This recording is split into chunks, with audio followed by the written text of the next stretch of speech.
ආයුබෝවන් සුබ දවසක් ඔයාලා හැමෝටම. අදත් ඔයාලා හැමෝම ආදරෙන් මගේ YouTube channel එකට පිළිගන්නවා. ඉතින් අද මම ඔයාලට කියලා දෙන්නේ මෙන්න මේ ලස්සනම වදමල් ගහ කොහොමද ගොතාගන්නේ කියලා. ඉතින් මේත් මට කමෙන්ට් එකකින් ආපු ඉල්ලීමක්. ඉතින් අද අපි බලමු කොහොමද ලස්සනට මේ shoe flower pot එක ගොතාගන්නේ කියලා.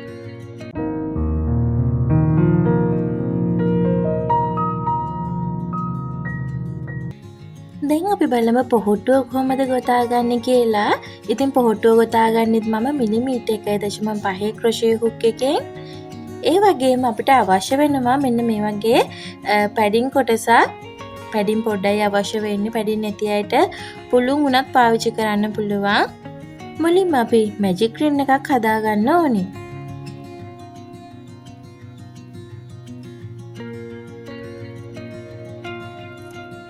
ඒ විදිහට මැජික් රින් එකක් හදාගෙන මම එක දම්වලක් ගොතා ගත්තා. ඉතින් මේ මැජික් රින් එකට අපි සිංගල් ක්‍රොෂේ 8ක් ගොතා ගන්න ඕනි. සිංගල් ක්‍රොෂේ 1යි, සිංගල් ක්‍රොෂේ 2යි, සිංගල් ක්‍රොෂේ 3යි,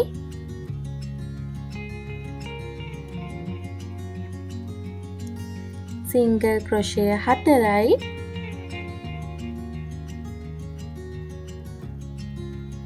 සිංගල් ක්‍රොෂේ 5යි, සිංගල් ක්‍රොෂේ 6යි, සිංගල් ක්‍රොෂේ 7යි, සිංගල් ක්‍රොෂේ 8යි. ඒ විදිහට සිංගල් ක්‍රොෂේට ගොතා ගත්තට පස්සේ අපි මේ රින් එක තද කරගන්න ඕනේ. තද කරගෙන පළවෙනි සිංගල් ක්‍රොෂේ එක මුදුනට ස්ලිප් ස්ටිච් එකක් මගින් මේ වටේ සම්බන්ධ කරගන්න ඕනේ.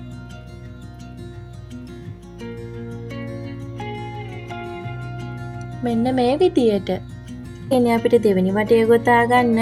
ඉතින් දෙවෙනි වටය අපිට ගොතා ගන්න තියෙන්නේ සිංගල් ක්‍රොෂේ 1යි. ඊගව පෙරවිල්ලට සිංගල් ක්‍රොෂේ වැඩි කිරීම 1යි. ඔන්න ඒ රටාවට තමයි දෙවෙනි වටයම ගොතා ගන්න තියෙන්නේ. සිංගල් ක්‍රොෂේ 1යි, ඊගව පෙරවිල්ලට සිංගල් ක්‍රොෂේ 2යි. පළවෙනි පෙරවිල්ල හොයාගන්න අපහසු අය ඉන්නවනම් ඔයාලා පළවෙනි සිංගල් ක්‍රොෂේ එක ගොතා ගත්තට පස්සේ ස්ටිච් මාක් එකක් තියාගන්න. නැවත සිංගල් ක්‍රොෂේ 1යි, ඊගව පෙරවිල්ලට සිංගල් ක්‍රොෂේ 2යි.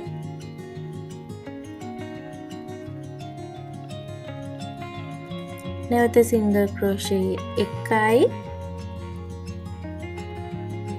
ඊගව පෙරවිල්ලට සිංගල් ක්‍රොෂේ 2යි.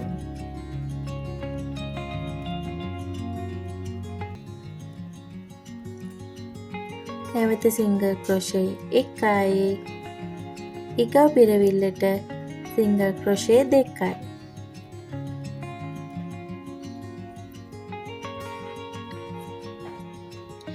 ඒ විදිහට අපි දෙවෙනි වටය ගොතාගෙන අවසానයි. දෙවෙනි වටයත් පළවෙනි සිංගල් ක්‍රොෂේ එක මුදුනට ස්ලිප් ස්ටිච් එකක් මගින් සම්බන්ධ කරගන්න.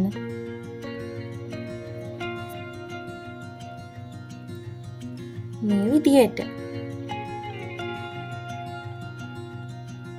දැන් තියෙන තුන්වෙනි වටය ගොතා ගන්න. ඉතින් තුන්වෙනි වටය දම්වලකින් පටන් අරගෙන මේ අපි ගොතාගත්තු සෑම සිංගල් ක්‍රොෂේ එකකටම සිංගල් ක්‍රොෂේ එක ගානේ ගොතා ගන්න ඕනේ. ඉතින් මේ තුන්වෙනි වටේදී අපි සිංගල් ක්‍රොෂේ 12ක් ගොතා ගන්න ඕනේ. සිංගල් ක්‍රොෂේ 1යි,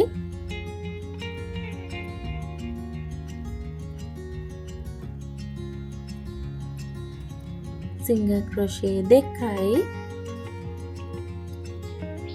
සිංගල් ක්‍රොෂේ 3යි, සිංගල් ක්‍රොෂේ 4යි, සිංගල් ක්‍රොෂේ 5යි, සිංගල් ක්‍රොෂේ 6යි, සිංගල් ක්‍රොෂේ 7යි,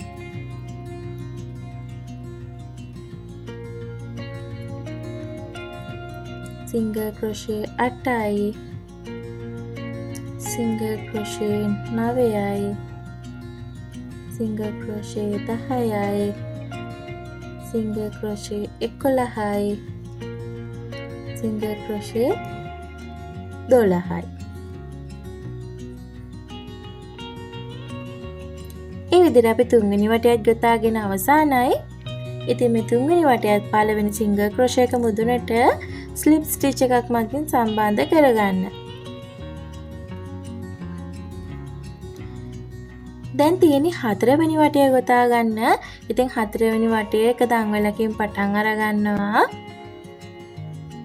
ඒ පටන් අරගෙන හතරවෙනි වටේ රටාව තමයි single crochet එක පෙරවිල්ලකට එක ගානේ 2යි.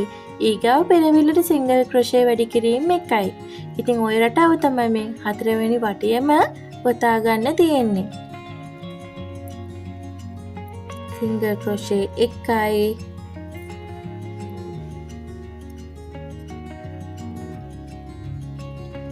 ඊගාව පෙරවිල්ලට single crochet 1යි ඊගාව පෙරවිල්ලට single crochet 2යි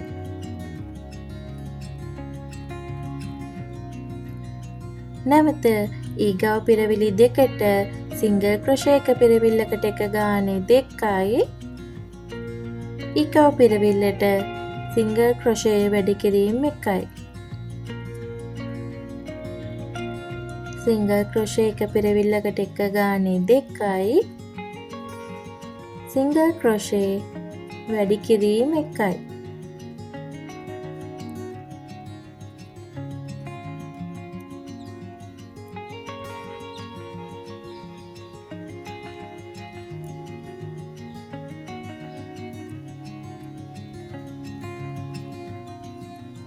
අනේ විදියට අපි හතරවෙනි වටයක් ගොතාගෙන අවසానයි. ඉතින් මේ හතරවෙනි වටයත් පළවෙනි single crochet එක මුදුනට slip stitch එකක් මගින් සම්බන්ධ කරගන්නවා. දැන් තියෙන්නේ පස්වෙනි වටය. පස්වෙනි වටයත් දම්වැලකින් පටන් අරගෙන අපි මේ කලින් වටේදී ගොතාගත්ත සියලුම single crochet වලට එක single crochet එකකට single crochet එක ගානේ ගොතා ගන්න ඕනි. ඉතින් මේ පස්වෙනි වටයේදී අපි single crochet සම්පූර්ණයෙන්ම 16ක් ගොතා ගන්න ඕන.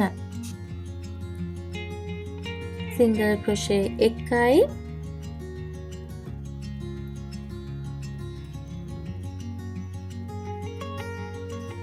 single crochet 2යි single crochet 3යි single crochet 4යි single crochet 5යි single crochet 6යි single crochet 7යි single crochet 8යි single crochet 9යි single crochet 10යි single crochet 11යි single crochet 12යි single crochet 13යි single crochet 14යි single crochet 15යි single crochet 16යි. ඉතින් මේ විදිහට අපි single crochet එක පෙරවිල්ලකට එක ගානේ 16ක් ගොතාගත්ත පස්වෙනි වටයේ.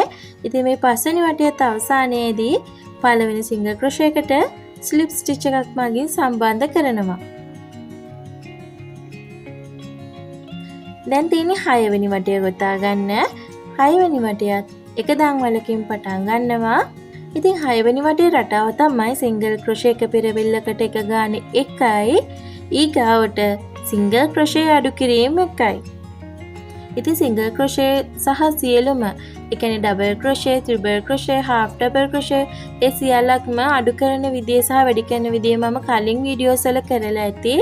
ඉතින් single crochet අඩු කිරීම නොදන්න අයට පුළුවන් මේ වීඩියෝ බලලා නැවත වැඩිපුර ඒ ගැන ඉගෙන ගන්න. single crochet 1යි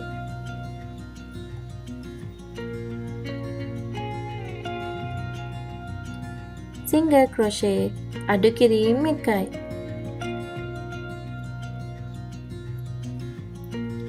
නැවත සිංගල් ක්‍රොෂේ එකයි, සිංගල් ක්‍රොෂේ අඩු කිරීම එකයි. මේ විදිහට එක පිරවිල්ලක් ඇතුලෙන් කටුව දාලා නූල් එළියට ඇදලා ගන්නවා. ඊන් පස්සේ නැවත ඊගා පිරවිල්ල ඇතුලෙනොත් මේ විදිහට කටුව ඇතුල් කරලා නූල් එළියට ඇදලා ගන්නවා. දැන් මේ කටුවේ ලූප් 3ක් තියෙනවා. මේ ලූප් තුනම එකපාර මේ විදිහට අපි පන්න ගන්නවා. ඉතින් මේ විදිහට තමයි සිංගල් ක්‍රොෂේ අඩු කිරීම කරගන්නේ. සිංගල් ක්‍රොෂේ එකයි,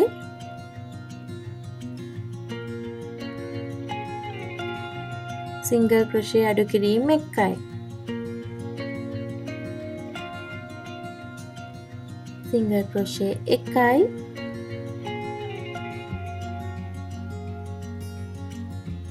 සිංගල් ක්‍රොෂේ අඩු කිරීම එකයි, සිංගල් ක්‍රොෂේ එකයි, සිංගල් ක්‍රොෂේ අඩු කිරීම එකයි, සිංගල් ක්‍රොෂේ එකයි.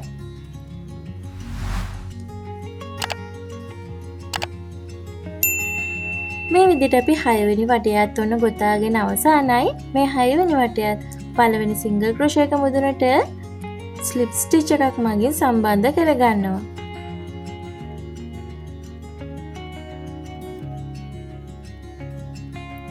දැන් තියෙන්නේ 7 වෙනි වටය. 7 වෙනි වටයත් දාංවලකින් පටන් අරගෙන අපි මේ තියෙන සියලුම පිරවිලි වලට එක පිරවිල්ලකට එක සිංගල් ක්‍රොෂේ එක ගානේ වටේම ගොතා ගන්න ඕන. සිංගල් ක්‍රොෂේ එකයි,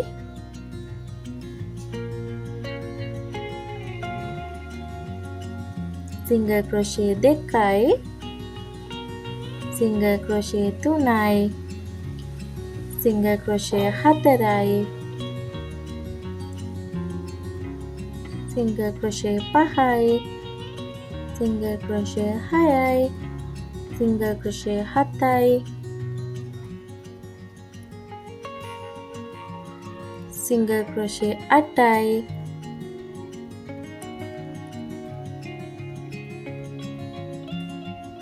සිංගල් ක්‍රොෂේ නවයයි, සිංගල් ක්‍රොෂේ 10යි, සිංගල් ක්‍රොෂේ 11යි, සිංගල් ක්‍රොෂේ 12යි. ඒ විදිහට සිංගල් ක්‍රොෂේ එක පිරවිල්ලකට එක ගානේ 12ක් ගොතා ගත්තා. දැන් තියෙන්නේ 8 වෙනි වටය ගොතා ගන්න. ඉතින් අපි ස්ටිච් මාක් එක අයින් කරලා පළවෙනි සිංගල් ක්‍රොෂේ එක මුදුනට මේ 7 වෙනි වටය සම්බන්ධ කරගන්නවා. 8 වෙනි වටයත් දාංවලකින් පටන් අරගෙන 8 වෙනි වටේ රටාව තමයි සිංගල් ක්‍රොෂේ අඩු කිරීම එකයි, ඊගා පිරවිල්ලට සිංගල් ක්‍රොෂේ එකයි. ඉතින් ඒ රටාවට තමයි අපි 8 වෙනි වටේම ගොතා ගන්න තියෙන්නේ. සිංගල් ක්‍රොෂේ අඩු කිරීම එකයි,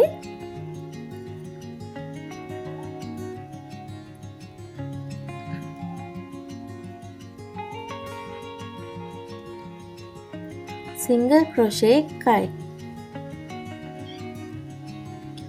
සිංගල් ක්‍රොෂේ අඩු කිරීම එකයි,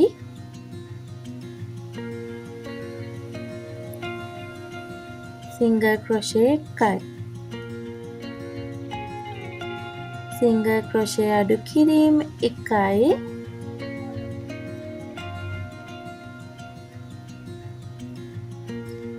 සිංගල් ක්‍රොෂේ එකයි,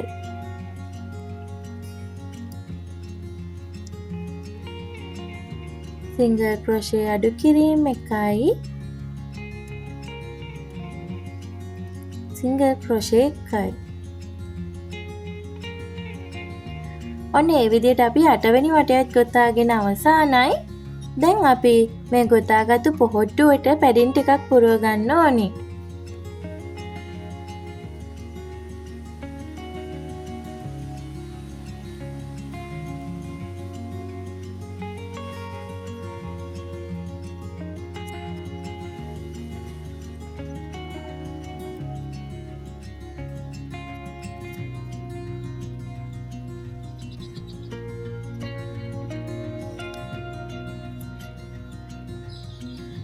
ඒ විදිහට අපි පැඩින් පුරව ගත්තට පස්සේ ස්ටිච් මාක් එක ඉවත් කරලා අපි 8 වෙනි වටයත් ස්ලිප් ස්ටිච් එකක් මගින් පළවෙනි සිංගල් ක්‍රොෂේ අඩු කිරීම පිරවිල්ලට මේ විදිහට සම්බන්ධ කර ගන්නවා. දැන් තියෙන්නේ 9 වෙනි වටය දංවලකින් පටන් අරගෙන අපි සිංගල් ක්‍රොෂේ අඩු කිරීම වටයක් කරගන්න ඕනි.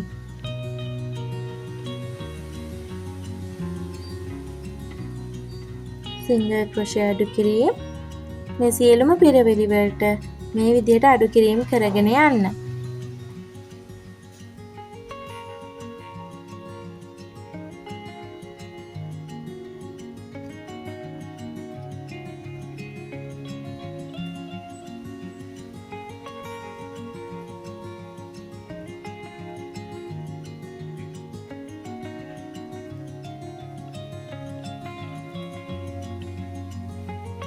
ඒ විදිහට අඩු කිරීම කරගත්තට පස්සේ අපි මෙතනට තව චුට්ටක් වැඩින් පුරව ගන්න පුළුවන්.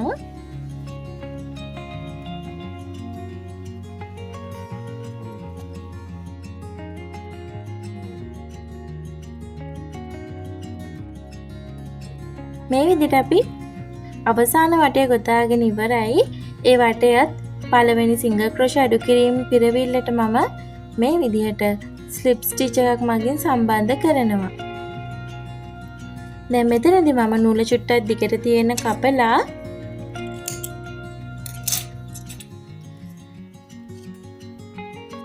කටුවෙන් නූල මේ විදිහට අයින් කරනවා. මේ විදිහට කටුවෙන් නූල අයින් කරලා අපේ යාන් නීඩල් එක සම්බන්ධ කරගන්නවා මේ විදිහට. සම්බන්ධ කරගෙන මෙතන තියෙන මේ පුංචි සිදුරත් වහගන්න තමයි හදන්නේ.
මේ විදිහට මම පොහොට්ටුව ගොතාගෙන අවසానයි. ඉතින් මේ කොළ පාටින් මම ගොතාගත්තේ තාම පිපෙන්න ලෑස්ති වෙන පොහොට්ටුවක් වගේ පෙන්눔 කරන්න. ඒ කියන්නේ පොහොට්ටුවේ මුල්ම අවදියේ විදිහට තමයි මේ කොළ පාටින් මම ගොතාගත්තේ. ඉතින් පිපෙන්නට ආසන්න වෙන පොහොට්ටුවක් වගේ ඔයාලට අවශ්‍ය වෙනවා නම් මේ වගේ මල් පෙත්ත ඔයාලා ගොතාගත්තු පාටින් පොහොට්ටුව ගොතා ගන්න පුළුවන්. දැන් අපි බලමු මෙන්න මේ විදිහට මේ පොහොට්ටුවට අවශ්‍ය වෙන මණි පත්‍රය කොහොමද ගොතාගන්නේ කියලා. ඉතින් මණි පත්‍ර අපිට දෙකක් ගොතා ගන්න තියෙනවා. පිපුණු ලොකු වදමලට මණි පත්‍ර දෙකක් අවශ්‍ය වෙනවා. ඔයාලා දැකලා ඇති. මෙන්න මේ වගේ වදමලට මණි පත්‍ර දෙකක් තියෙනවා. ඉතින් පොහොට්ටුවට අවශ්‍ය වෙන්නේ මෙන්න මේ ලොකු මණි පත්‍රය. ඉතින් මේ ලොකු මණි පත්‍රයේ රටාවටම තමයි වදමලේ මේ ලොකු මණි පත්‍රය ගොතාගන්නේ. ඉතින් අපි බලමු මේ පොහොට්ටුවට සහ ලොකු වදමලට අවශ්‍ය වෙන මෙන්න මේ ලොකු මණි පත්‍රය ගොතාගන්නේ කොහොමද කියලා මුලින්ම බලමු.